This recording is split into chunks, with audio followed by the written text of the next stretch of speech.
Cerita novel dimanjakan oleh Presiden bab 361-365. Ojo lali di subscribe ya lur, yuk gasken. Bab selanjutnya, bab 361. Lagi pula, sehari sebelum kemarin, lelaki tua itu telah bertindak seperti dia melindungi kekurangannya dan sangat tidak senang karena dia memaksa Clara untuk meminta maaf. Ini seperti orang yang berbeda hari ini. Jenny mengira ada yang aneh tentang hal ini dan menolak tanpa memikirkannya. Tapi di sisi ini, tepat setelah menolak lelaki tua itu, di sisi lain, Su Hui memanggilnya lagi. Dia tidak mengenal Su Hui dengan baik, tetapi karena dia lebih dekat dengan Guan Jiming dan Su Hui adalah istri Guan Jiming, maka hubungannya secara alami akan sedikit lebih baik. Su Hui menelponnya untuk mengajaknya pergi ke spa bersamanya. Kali ini Jenny lebih terkejut lagi. Setelah bertanya, hanya untuk mengetahui yang asli dia membuka rantai toko baru-baru ini memperkenalkan pijatan baru, dikatakan sangat nyaman setelah ditekan, karena efek perawatan wanita sangat bagus. Tapi tidak untuk mengundangnya cepat atau lambat, tapi pada saat ini. Jenny langsung merasa terbebani, itu pasti karena Tuan Guan mengundangnya ke keluarga Guan di depan dan dia tidak mengatakan ya, dan baru kemudian guru Guan meminta Su Hui untuk mengundangnya di belakang.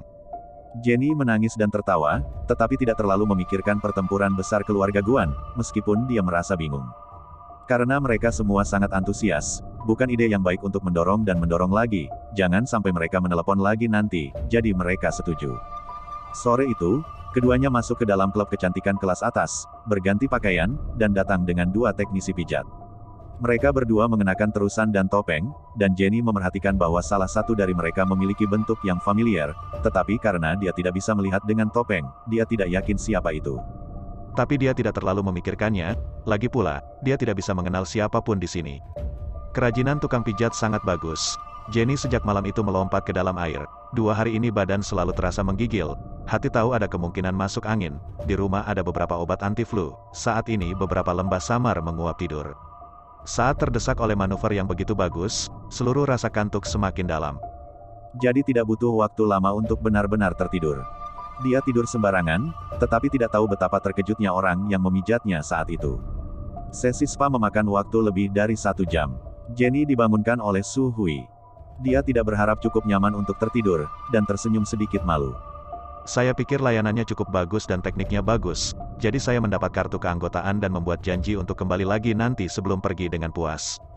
Namun, dia tidak memperhatikan bahwa begitu dia pergi dengan kaki depannya, teknisi yang memijatnya segera mengganti pakaiannya, pergi ke arah lain.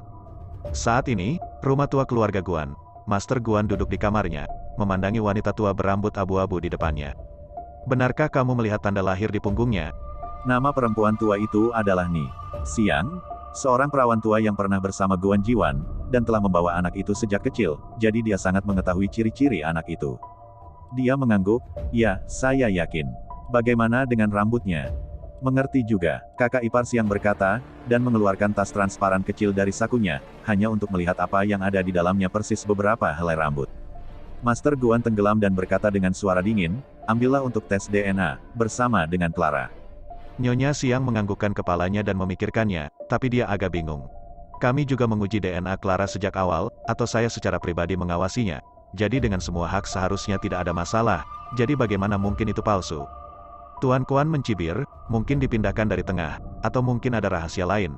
Bagaimanapun, uji semuanya lagi, dan kali ini, pastikan Anda memperhatikan setiap langkah, dan jangan pernah memberi kesempatan kepada siapapun untuk mengganggu dan memastikan hasilnya benar, mengerti? Nyonya Xiang menganggukkan kepalanya dengan datar, dimengerti. Tuan Guan melambaikan tangannya dan Nyonya Xiang hendak pergi. Namun, pada saat ini, suara seorang pelayan tiba-tiba terdengar dari luar. Nona kedua, mengapa Anda berdiri di sini? Mengapa Anda tidak masuk? Mereka berdua kaget, saling memandang, dan kemudian terlihat sedikit berbeda. Master Guan mengedipkan mata kepada Nyonya Xiang sebelum berkata dengan suara yang dalam, apakah Clara yang ada di sini? Pintu kamar didorong terbuka dari luar dan Kioya masuk. Saya melihat sekotak teh di tangannya dan tersenyum. Kakek, dengan pintu tertutup di siang hari bolong, saya pikir kamu tidak di sini, tetapi kamu ada di kamar kamu. Kuan menatapnya dalam-dalam. Clara tampak tidak berbahaya, dan melihat istri Xiang di sampingnya lagi, melihat keduanya terlihat agak aneh, dan bertanya dengan rasa ingin tahu, apakah saya mengatakan sesuatu yang salah? Guru Guan berkata dengan suara yang dalam, apakah kamu baru saja mendengar sesuatu di luar? Aku tidak mendengar apa-apa, apa kalian membicarakan sesuatu yang tidak bisa kudengar? Melihat penampilannya yang linglung dan polos, Master Guan mengerutkan kening untuk sesaat, akhirnya mempercayainya. Oke, tidak banyak, apakah kamu datang untuk sesuatu? Oh, terakhir kali Anda mengatakan ingin minum Yunshan Maotip, dan kebetulan ada teman yang memberi saya sedikit pagi ini, dan semuanya adalah yang terbaik, jadi saya bergegas untuk memberikannya kepada Anda. Kuan melihat teh di tangannya dan mengangguk, kamu punya hati. Clara tersenyum dan berkata, karena kamu dan Nyonya Siang ada urusan untuk dibicarakan, aku akan pergi dulu. Baik, Clara meninggalkan kamar, wajahnya langsung tenggelam. Dia tidak tahu apakah dia tidak tahu bahwa Jenny adalah anak asli Guan Jiwan. Rahasia ini telah diceritakan kepadanya oleh Kelly Wang sejak lama.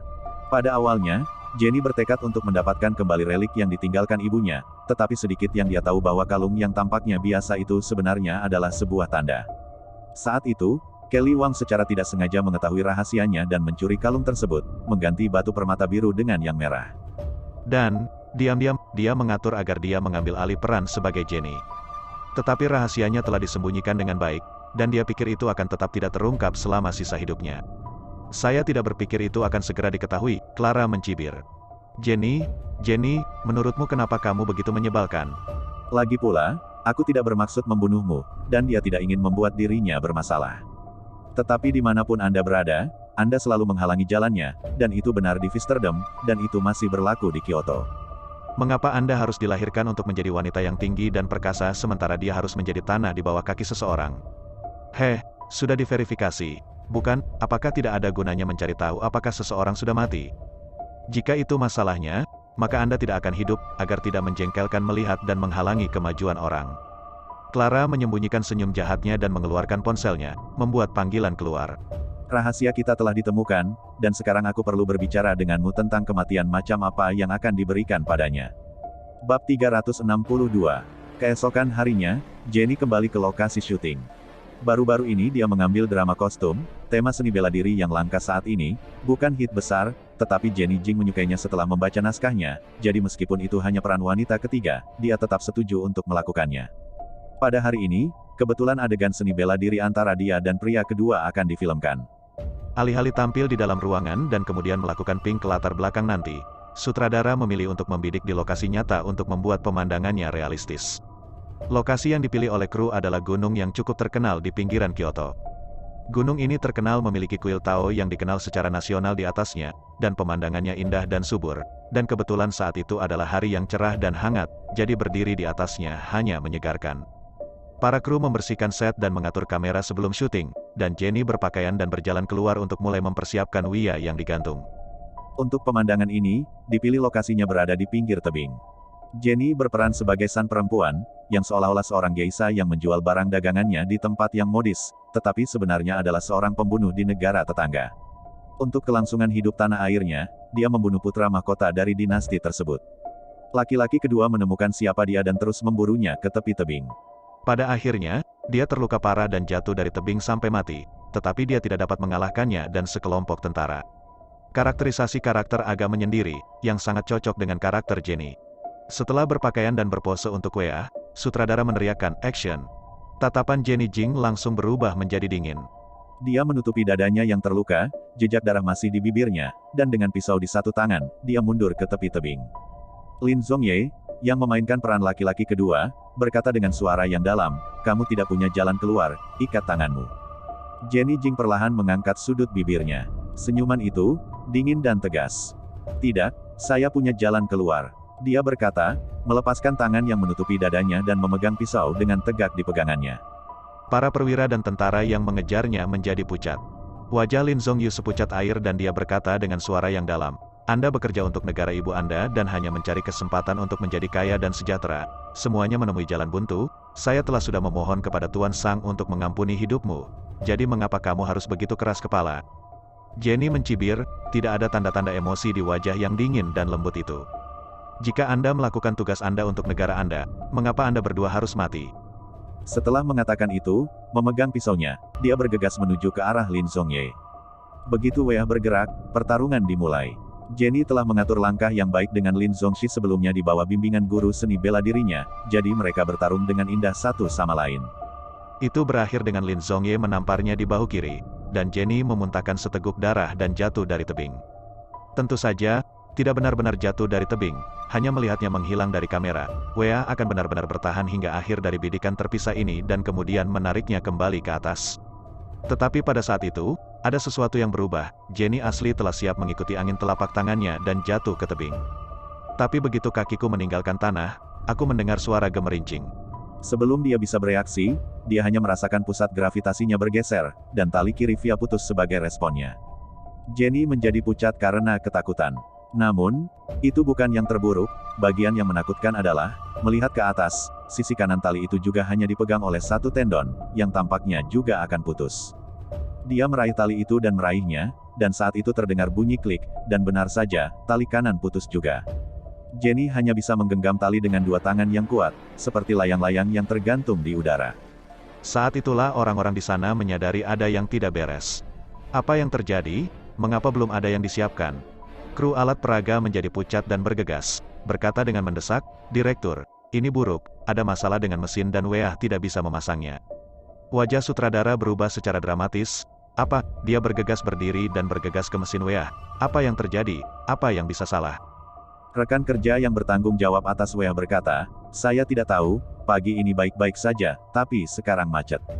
Nama sutradaranya adalah Zhou Article, dan dia memilih Jenny untuk peran tersebut karena dia memiliki temperamen yang tepat untuk peran tersebut, dan juga karena Lu Yanzi sangat merekomendasikannya. Dengan demikian, identitas dan latar belakang Jenny Jing diketahui olehnya. Pada titik ini, hatinya tenggelam ketika dia melihat mesin itu tidak bergerak, tidak peduli berapa banyak tim penyangga mencoba memanipulasinya. Kru tidak pernah mengalami masalah ini selama mereka syuting, jadi mengapa tiba-tiba rusak hari ini? Zhou Wen tidak punya waktu untuk berpikir lebih dalam. Dia tiba di tepi tebing, melihat ke bawah dan berteriak, "Jenny, apa kabar?" Pada titik ini, Jenny hanya bisa mengandalkan kekuatan lengannya untuk menggenggam tali, tubuhnya sudah kewalahan. Tapi dia mengertakkan gigi dan berkata, "Aku baik-baik saja, tapi tali di pinggangku putus dan sekarang aku harus berpegangan dengan tangan. Apa yang terjadi di sana?" Begitu sutradara mendengar talinya putus, wajahnya berubah secara dramatis dan hatinya semakin tenggelam. "Tidak apa-apa, ada yang salah dengan mesin itu, bertahanlah, aku akan segera mengirim seseorang untuk membantumu." Setelah itu, sutradara segera pergi untuk mendapatkan bantuan. Pada titik ini, Jenny sudah menjadi busur silang yang kuat. Tali Faya adalah kawat halus, seluruh berat tubuhnya ditopang hanya oleh tangannya saat kekuatan mengikat kawat ke dalam dagingnya, dan rasa sakit yang menyiksa dari telapak tangannya membuatnya hampir ingin menyerah. Tapi dia mengertakkan gigi dan berpegangan pada kedua kabel itu meskipun darah mengalir di telapak tangannya dan kedua lengannya sedikit gemetar karena rasa sakit. Karena, di bawahnya, ada tebing setinggi 10.000 kaki. Jika dia melepaskan dan jatuh dari sini, dia bisa menjamin bahwa dia akan hancur berkeping-keping, bukan sisa. Setelah sekian lama, tali kehidupan akhirnya putus. Tapi Jenny kehabisan tenaga untuk meraihnya, dan sekitar beberapa lusin detik kemudian, seorang kru turun dari jalur penyelamat. "Jenny, tunggu, aku akan menyelamatkanmu sekarang," dia berkata, dan menggantung tali lain, di sekitar pinggang Jenny. Saat itu, ada gemuruh di langit pada awalnya, dan guntur bergulung masuk. Namun dalam beberapa saat, hujan buncis turun tanpa kehidupan. Seluruh tubuh Jenny sangat lemah sehingga dia menggetarkan lengannya, membiarkan pria lain itu menggantung tali di atas set sosisnya, lalu melepaskan kabelnya dan menggantung dengannya sepanjang waktu. Mereka berteriak padanya melalui tirai hujan, "Tunggu, kami akan segera bangun." Untuk beberapa alasan, dia tidak bisa melihat wajah wanita lain itu.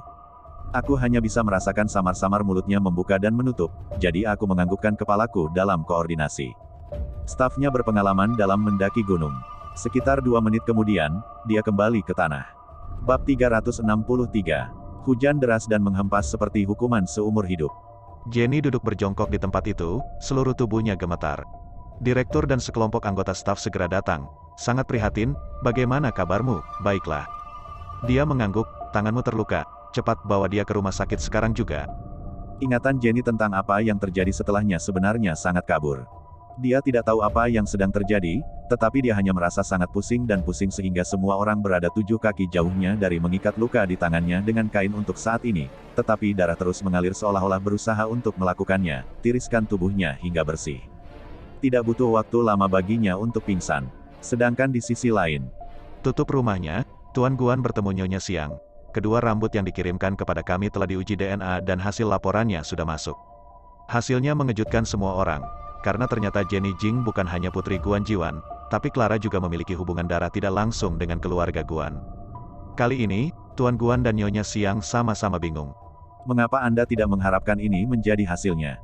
Karena Guan Jiwan telah meninggal, sampel DNA yang diambil untuk verifikasi tidak hanya milik Clara dan Jenny Jing, tetapi juga milik lelaki tua itu. Meskipun mereka adalah saudara-saudara antar generasi, mereka dapat diuji dengan perhitungan yang canggih. Tapi ternyata, Jenny Jing dan Clara, masing-masing memiliki seperempat garis keturunan keluarga Guan. Apa yang terjadi di sini? Tuan Guan dan Nyonya Xiang sama-sama dalam keadaan bingung. Dan saat itu, dia tiba-tiba menerima panggilan telepon. Telepon itu dari Guan Shuefei, menceritakan tentang cedera Jenny, dan Guan sangat terkejut, menanyakan alamat rumah sakit dan segera bergegas. Di sisi lain, Biden Lu juga mendapat kabar tersebut. Film ini diinvestasikan oleh Aning International, dan hubungan Jenny dengannya telah lama diketahui publik. Karena itu, Jenny mendapat masalah di kaki depan, dan pihak produsen langsung memanggilnya di kaki belakang. Biden Lu adalah orang pertama yang tiba, dan ketika dia tiba, Jenny Jing masih terjaga. Setelah pemeriksaan ke dokter, ternyata dia demam tinggi 39.5 derajat, tapi untungnya suntikan sudah diberikan dan demamnya sudah turun. Cedera di tangan, karena terlalu banyak tenaga, kawatnya seperti pisau tajam, semuanya memotong ke telapak tangan, 2 pembuluh darah besar yang paling kritis dan 2 tendon terluka. Itulah mengapa ada begitu banyak darah pada saat itu. Cedera seperti ini tidak dapat pulih dalam 1 atau 2 bulan. Dan bahkan jika Anda sembuh, itu akan berdampak pada kehidupan masa depan Anda, seperti tidak bisa memaksakan diri atau mengangkat barang berat atau apapun. Hal lainnya adalah ketika Jenny mematahkan kawat pada saat itu, dia mengalami ayunan dan seluruh tubuhnya membentur dinding gunung dengan keras sehingga menyebabkan cedera pada tulang di punggungnya. Beberapa cedera bertambah banyak, para kru tidak berpikir bahwa dia akan terluka parah, dan melihat wajah kru Biden Lu, seolah-olah dia akan memakan seseorang, mereka terlalu takut untuk berbicara, bahkan tidak berani menarik napas. Sutradara, Zhou Artikel, berjalan bersama kru prop, dengan hati-hati. Pak Lu, keduanya adalah rekan kerja yang bertanggung jawab atas alat peraga hari ini, tapi aku sudah bertanya kepada mereka, Weya yang digunakan Jenny baik-baik saja di pagi hari, dan putus saat dia menggunakannya di sore hari, ini jelas seseorang yang sengaja dirusak, jadi itu tidak ada hubungannya dengan mereka. Petik 2. Artikel minggu ini bermaksud mencoba membela 2 kelompok pendukung. Bagaimanapun, jika ini benar, mereka sebenarnya tidak bersalah. Lagi pula, siapa yang tahu 1 jam yang lalu, dulu orang baik-baik saja, hanya sekedar usaha makan siang, dan pada sore hari Jenny bertemu denganmu lagi, ada masalah. Mereka tidak dapat memeriksanya setiap kali seseorang menggunakannya, mereka biasanya memeriksa semua properti secara seragam di penghujung hari, jadi itulah mengapa ini adalah kesalahan. Namun, saat ini, di mana Biden Lu peduli tentang ini? Dia menatap dengan muram pada 2 anggota tim penyangga dan berkata dengan dingin, Vicky. Vicky segera muncul, Presiden, kalahkan mereka dan interogasi mereka dengan kejam. Iya nih, melihat kedua orang itu dibawa pergi, Zhou Artikel membuka mulutnya, ingin mengatakan sesuatu, tetapi pada akhirnya tidak berani mengatakannya. Tidak butuh waktu lama bagi Tuan Kuan untuk datang. Begitu dia bergegas masuk, dia langsung bertanya, di mana Jenny, bagaimana kabarnya? Biden Lu mengerutkan kening dan tidak mengatakan apa-apa. Pada saat ini, dokter keluar dari ruang operasi dan berjalan langsung ke Biden Lu dan melaporkan, Tuan Lu, luka di tangannya telah dijahit, hanya pembuluh darah dan uratnya yang terputus, selama ini, dia tidak bisa berbuat apa-apa dengan tangannya, apalagi tidak bisa mengangkat benda berat, kamu harus ingat semuanya. Petik 2. Rumah sakit itu dijalankan oleh keluarga Lu, dan dokter itu secara alami mengenal Biden Lu. Wajah Biden Lu sedikit merosot dan dia menganggukkan kepalanya. Guru Guan berada di samping dirinya dengan pembuluh darah dan tendon yang terputus, langsung ketakutan sampai mati dan akan pingsan dengan memutar matanya. Untungnya, dia ditahan tepat waktu oleh Nyonya Xiang, yang memberinya pil lagi dan membantunya duduk di sampingnya. Biden Lu, di sisi lain, tidak lagi punya waktu untuk memikirkan mengapa dia berlari, dan mengetahui bahwa dia sekarang bisa mengawasi orang, dia segera mengikutinya. Jenny dikirim ke bangsal VIP, di ruang putih. Dia berbaring dengan tenang di tempat tidur, matanya terpejam, wajahnya pucat sekali. Biden Lu duduk di sampingnya, mengangkat selimut dan melihat luka di tangannya. Kedua tangannya begitu tebal terbungkus kain kasa sehingga dia tidak bisa melihat lukanya lagi. Tetap saja, dia memperhatikan dengan hati-hati, seolah dia bisa melihat luka-lukanya melalui lapisan kain kasa. Untuk apa kau menghentikanku? Apa kau tidak mengenalku? Biarkan aku masuk. Terdengar suara raungan Kuan dari luar, Biden Lu mengerutkan kening, tetapi pada akhirnya, dia bangkit dan berjalan keluar. Kakek Kuan, apakah kamu datang untuk sesuatu? ketika Master Guan melihatnya, dia segera menahan amarahnya dan berkata dengan suara yang dalam, "Aku akan pergi menemui Jenny." Wajah Biden Lu suram seperti air, tidak terlalu bagus. Maaf, dia perlu istirahat sekarang, dia tidak bertemu siapapun. Kuan tersedak. Dia melambat, menyentuh mata dingin di mata pria itu serta rasa jijik, dan tiba-tiba mengerti sesuatu. Menjelaskan secara merata, "Ah Sen, kamu tidak curiga aku melakukan ini, kan? Aku terlalu tua untuk berurusan dengannya, dia hanyalah anak kecil bagiku." Biden Lu mencibir.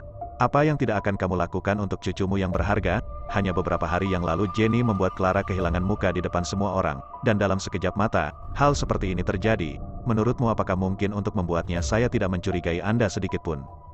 Guru Guan, dia tahu bahwa saat ini, bahkan jika dia mencoba menjelaskan, Biden Lu tidak akan mempercayainya. Jadi dia harus menghela nafas. "Oke, tidak masalah jika kamu tidak mempercayaiku, tapi aku benar-benar hanya ingin melihatnya, atau jika kamu benar-benar khawatir, biarkan aku berdiri di ambang pintu dan melihat dari kejauhan. Hanya satu pandangan, baik?" Biden Lu mengerutkan kening. Bab 364 Obsesi Tuan Kuan terlalu abnormal. Tapi dia sudah membawa kata-katanya ke titik ini, dan pada akhirnya, meskipun Biden Lu mencurigainya, dia tahu di dalam hatinya bahwa ini sangat tidak mungkin. Belum lagi menurut statusnya, dia tidak segan-segan berurusan dengan Jenny untuk masalah sepele itu, tapi taktik ceroboh semacam ini saja tidak tampak seperti pekerjaan tuan tua yang cerdik. Karena itu, setelah beberapa detik mengalami kebuntuan, Biden Lu akhirnya menyerah. Master Guan bahkan masuk ke dalam rumah. Jenny masih terjaga saat ini, jahitannya membutuhkan anestesi, ditambah lagi dia baru saja demam tinggi dan sedang tidur nyenyak saat ini. Dia mengamati dari jauh, wajah kecil pucat setengah tertahan di bantal, tampak begitu rapuh, begitu menyedihkan. Matanya tidak sedikit merah, dia seharusnya baik-baik saja dengan luka-lukanya, kan? Ini akan baik-baik saja, kan? Alis Biden Lu dirajut lebih dalam, dan dia benar-benar sedikit bingung dengan reaksi Guru Guan. Tapi dia tetap menjawab, "Tidak apa-apa untuk saat ini." Guru Guan merasa lega mendengar berita itu. Kakak ipar Siang berbisik di belakangnya dan mengingatkan, "Tuan, Nona Jing sudah keluar dari bahaya sekarang, dan Lu Sao masih di sini, semuanya akan baik-baik saja, kesehatanmu penting, lebih baik tidak terlalu khawatir." Guru Guan mengangguk dan berkata kepada Biden Lu, "Kamu harus menjaganya dengan baik, dia ada di tanganmu." Biden Lu menjadi semakin curiga dan berkata dengan curiga, "Kakek Guan, apa kamu yakin kamu baik-baik saja?"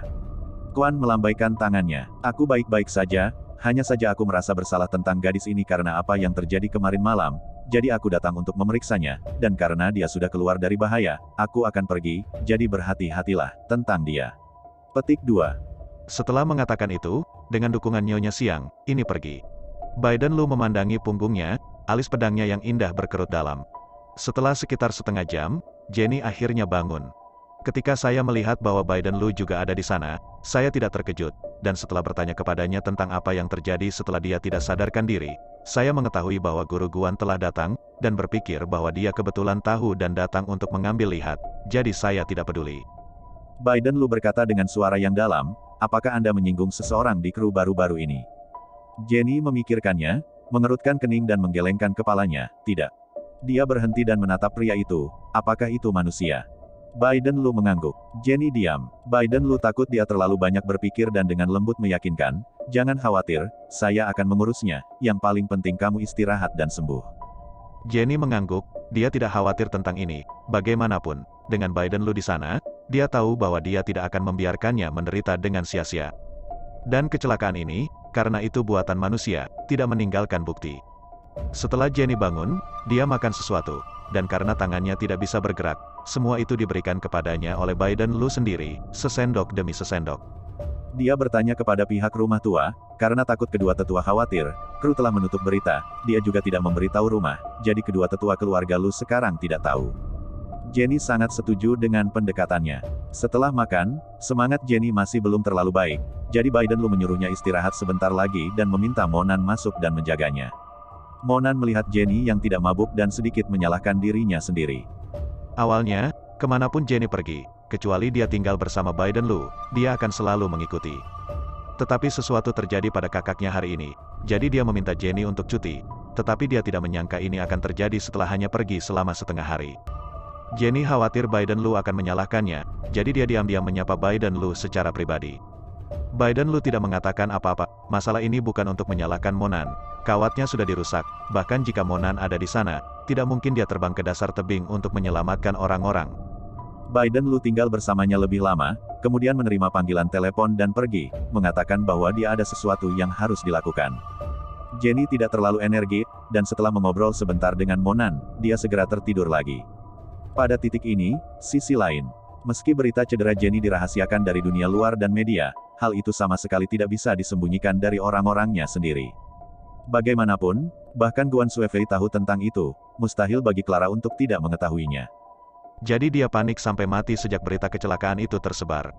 Dia tahu sekarang bahwa ada banyak orang yang mengejar masalah ini, keluarga Lu dan Guan, dan dengan kemampuan mereka, itu akan kembali padanya sebelum fajar. Apa yang harus dilakukan? Pada titik ini, dia tidak akan cukup bodoh untuk tinggal di rumah, karena tinggal di rumah akan seperti menembak dirinya sendiri jika keadaan berjalan ke selatan.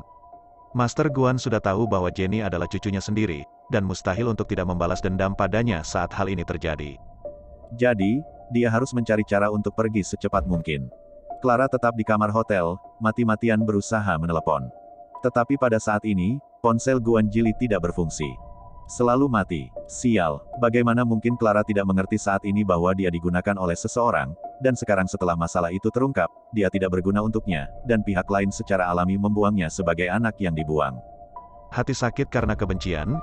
Kau tidak membantuku, kan? Maka aku tidak akan membuatnya mudah untukmu. Dengan senyum sinis, Clara mengambil rekaman dari ponselnya dan mengirimkannya ke Guan Jili. Sebuah teks juga disertakan, mencoba menyeberangi sungai, tidak mungkin, hal terburuk yang bisa terjadi adalah kita semua memancing bersama.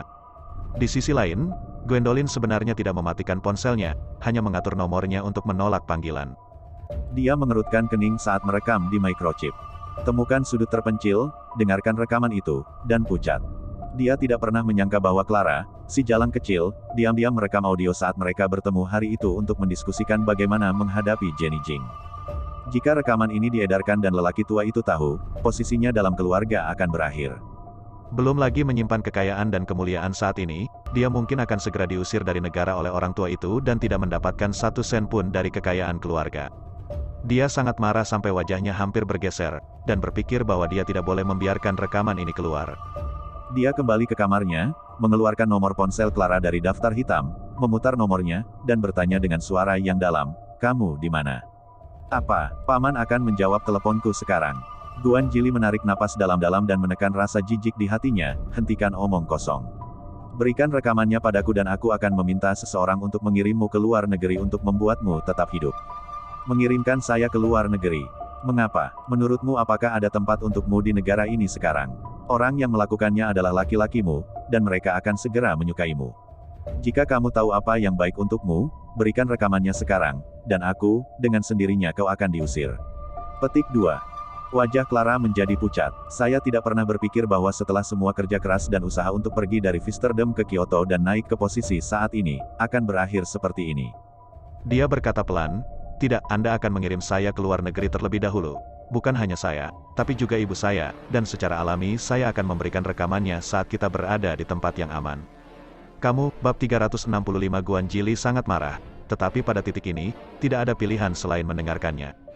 "Oke, aku berjanji, pertama beritahu aku di mana kamu sekarang."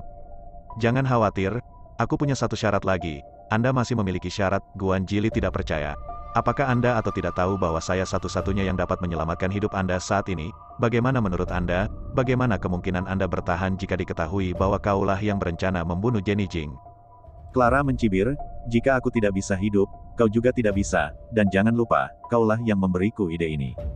Dia berkata, dan dengan teringat memutar rekaman itu di ujung telepon yang lain. Guan Jili tidak tahan, tapi teliti dengan bukti yang ada di tangannya. Pada akhirnya, dia hanya bisa menekan api di dalam hatinya. "Ya, kamu sangat kejam, beritahu aku, syarat apa?" "Sederhana saja, siapkan sejumlah uang untuk saya, setidaknya 50 juta, dan masukkan ke rekening asing saya. Anda tidak dapat membiarkan saya meninggalkan negara ini sebagai seorang penggonggong." Guan Jili menggertakkan giginya, 50 juta, mengapa kamu tidak mengambilnya?" Clara tertawa dingin, "Paman, jangan terlalu banyak bereaksi, 50 juta adalah sejumlah kecil uang untukmu, kan? Bertahun-tahun ini, kamu telah meninggalkan istri dan anak perempuanmu untuk menjalani kehidupan tuan muda tertua di Kyoto. Kehidupan apa yang ingin kamu jalani tanpa ibuku dan aku?" "Sejujurnya, saya sudah muak dengan Anda di Kyoto. Sekarang setelah terungkap, Anda ingin mengirim saya ke luar negeri. Terlihat seperti Anda mencoba melindungi saya, tetapi itu hanya untuk melindungi diri Anda sendiri. Jadi, apakah salah jika saya mengambil 50 juta dolar untuk tutup mulut? Jangan khawatir, selama Anda bersedia membayar, tidak hanya masalah ini, tetapi semua hal lain yang Anda lihat, aku akan membusuk di perutku bersama-sama dan tidak akan mengatakan sepatah kata pun tentang itu. Petik 2. Guan Jili sangat marah hingga matanya merah amis. Warna yang dingin dan kasar melintas di matanya. Butuh setengah saat sebelum saya menarik napas dalam-dalam, ya. Saya berjanji kepada Anda. Benar, saya akan mengirimkan alamatnya nanti. Jangan coba-coba sesuatu yang lucu. Saya punya lebih dari satu salinan rekaman, saya punya beberapa salinan cadangan di tempat lain. Selama aku membuat kesalahan sekecil apapun, rekaman ini akan segera tersebar, dan kemudian semua orang akan tahu seperti apa orang dengan hati seperti ular dan kalajengking di belakang tuan muda keluarga Guan yang tampaknya penuh kasih dan murah hati. Guan Jili memotongnya dengan dingin. Cukup. Clara mengangkat sudut mulutnya dengan bangga. Begitulah cara dia menutup telepon. Setelah menutup telepon, dia mengemasi beberapa barang yang diperlukan dan mengirim alamatnya ke Guan Jili. Saat itu, seseorang di luar tiba-tiba membunyikan bel pintu. Dia sedikit membeku, hatinya tergantung tanpa sadar. Siapa? Ruang pelayanan? Clara menghela nafas lega. Dia mengatakan kepada saya bahwa meskipun orang itu telah ditangkap, dia tidak akan begitu cepat melepaskannya, dan mereka seharusnya belum bisa mengetahui tentang dia. Berpikir seperti ini, Clara berkata dengan suara keras, tidak. Namun pada saat itu, pintu terbuka dengan sedikit klik. Kalian, dia mendongak, terkejut, untuk melihat pria berjubah bintang masuk, dikelilingi oleh dua baris pengawal. Sepasang mata yang dingin dan gelap menatapnya. Clara, pilih cara matimu sendiri. Clara tidak pernah menyangka hal-hal akan terungkap secepat ini. Dia berdiri di tengah ruang tamu, memandang ke seberang ke wajah dingin pria itu tanpa sedikit pun kehangatan, hanya untuk menemukan bahwa kakinya seberat timah, dan dia tidak bisa mengangkatnya.